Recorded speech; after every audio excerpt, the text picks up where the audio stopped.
So Jerry Maguire comes out and is overnight a big deal. How quickly and in what ways did that affect your life, day-to-day life? Forget about career. At that moment, I remember having a few conversations with some folks about how life might change, and it frightened me a little bit. And so I was pretty proactive in doing my best to avoid all that, which is a fool's errand, but I tried anyway. And I took a job. I took a job called Price Above Rubies. And so I was on a set, a very low-budget set in New York City in the winter. Playing, might I add, a Hasidic Jew, which Jewish community is delighted to have you. But Thanks that very was much. yes. Thank you very much. One of those treasured life experiences. Right. It was a moment when I was living this very cryptozoic existence inside that bubble and so I missed everything. The guys, everybody, Tom and Cameron, everybody went around the world promoting the film, and they sent me a VHS tape, yes, of the experience called Jeropa, and I still have it.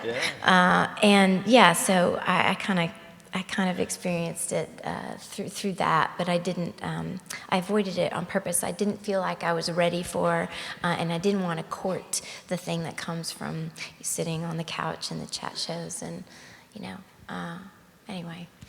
So another thing was that I don't think it was for almost like 2 years before your next film even reached the screen, which is an unusual thing. Normally they're saying, strike while the iron's hot, get right back out there. It seems like you really kind of were very selective. I don't know if you had something specific you were looking for, but I believe the first thing that we saw of you after that on screen was One True Thing opposite Meryl Streep. Was that what was going through your mind in terms of career at that point? The same thing that's always been going through my mind, I was never trying to get anywhere.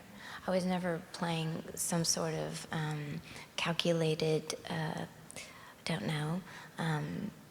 chess game around the prospect of success or being celebrated. I love working on sets. I love the collaboration. I love making films. I love telling stories. That's the joy for me. So I'm not in a hurry, and I'm not trying to make something happen. I'm just there for the day and the crew and the experiences we share. That's my joy. It's my bliss. And, yeah.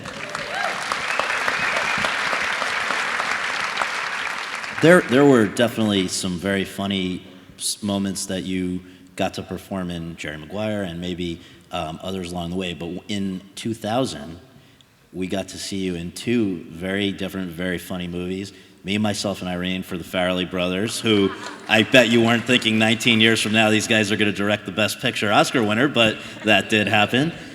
So Me, Myself, and Irene opposite Jim Carrey. And then also for Neil LaBute, Nurse Betty, which was, just to remind people, I guess, woman who suffers a terrible loss and then sort of winds up in an alternate reality.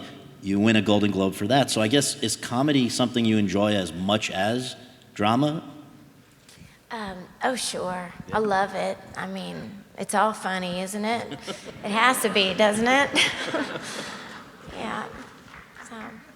Let's take a moment to look at scenes of Rene in both of those films, Me, Myself, and Irene, and Nurse Betty, and then we will be back.